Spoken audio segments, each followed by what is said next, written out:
السلام عليكم ورحمة الله تعالى وبركاته. مرحبا بكم مع شهوة جديدة من شهوات سميرة. الشهوة ديال اليوم غادي نقدم لكم طريقة تحضير الخبز ديال الشاورما بواحد الحشوة بالصدر ديال الدجاج او لداند.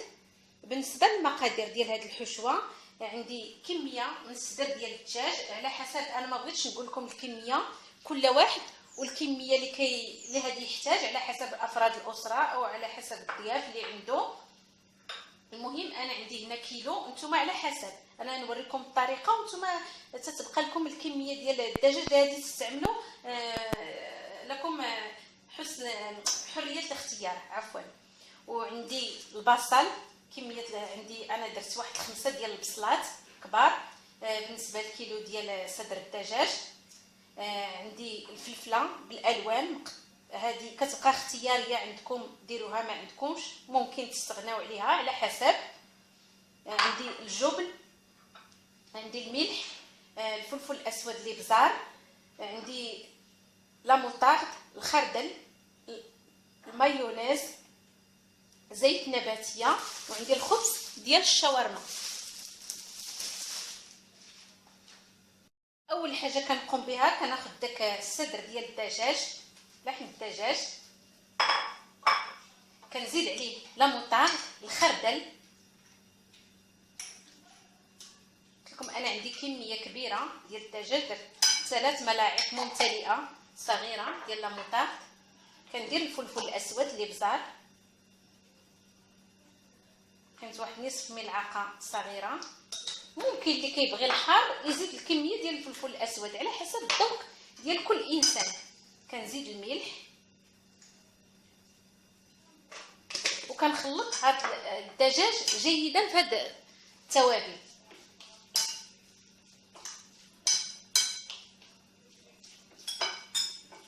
حتى تيتشرب شي شويه، واحد ربع ساعه او نصف ساعه، وكنكمل. منين خليت داك الدجاج كيتشرب في دوك التوابل كناخذ واحد المقلاة عندي بالحجم الكبير، لان عندي الكميه كثيره ديال الدجاج. كندير قيمه واحد 4 ملاعق كبيره ديال الزيت، لان عندي البصل الكميه ديالو كثيره، وكنزيد داك البصل على هذا الزيت. كندير هذا البصل يتشحر في الزيت،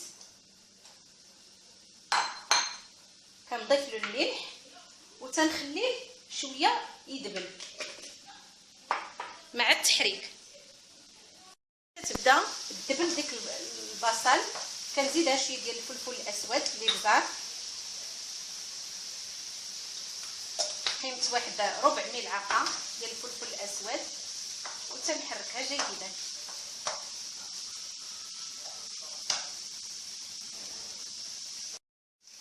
ملي كتشحر ديك البصل عفوا كندوقها من الملح واش لذيذه ولا هي هذيك، كنحيدها. كندير واحد شويه ديال الزيت نباتيه قيمه واحد 2 معلقات، وكندير داك الفلفله،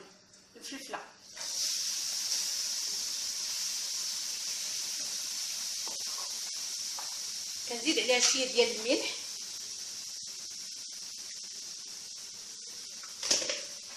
الفلفل الاسود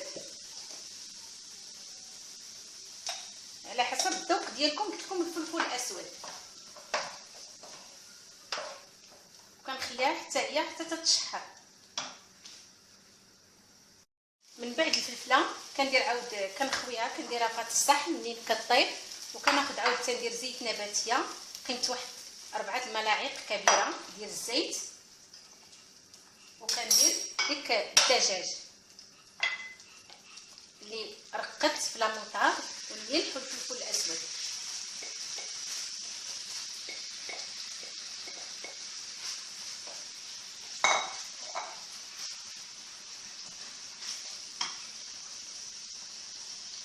منين تيطيب داك الدجاج كنديرو في واحد الانيه حتى تيتشرب مزيان، وداك المذاق د لا موطارد تيجي فيه رائع، كيجي لذيذ.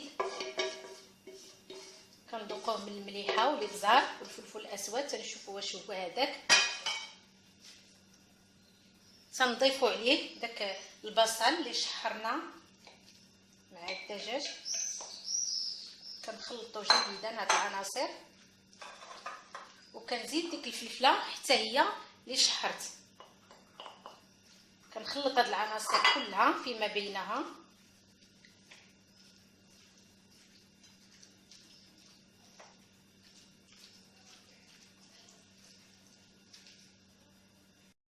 من بعد الخطوه المواليه كناخذ الخبز ديال الشاورما. هانتوما عاد تشوفوا على هذا الشكل.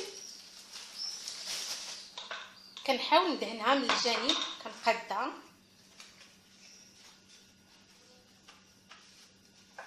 كندهنها بالمايونيز. هاد المايونيز هي كتجي تزيدها لذه. اللي ما بغاش المايونيز ممكن يستغنى عليها، هي كتزيد لذه في هذا الساندويتش. كناخذ هاد الحشوه ديال الدجاج والفلفله والبصل، كتجي لذيذه. وكنزيد شويه ديال الجبن مبشور ديال الفرماج محكوك، وكنلوي على هذا الشكل.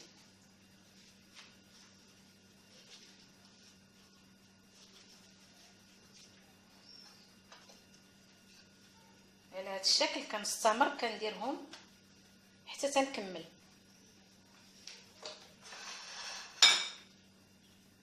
ممكن نوريكم واحد مره اخرى.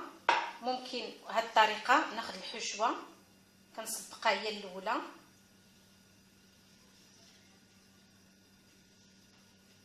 ممكن ندير المايونيز فوق الحشوه هكا على هذا الشكل.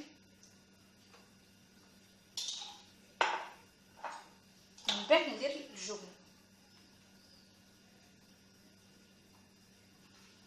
ونلوي هكا على هذه الطريقه. كنبرك عليها باش ما تحلش وكنستمر.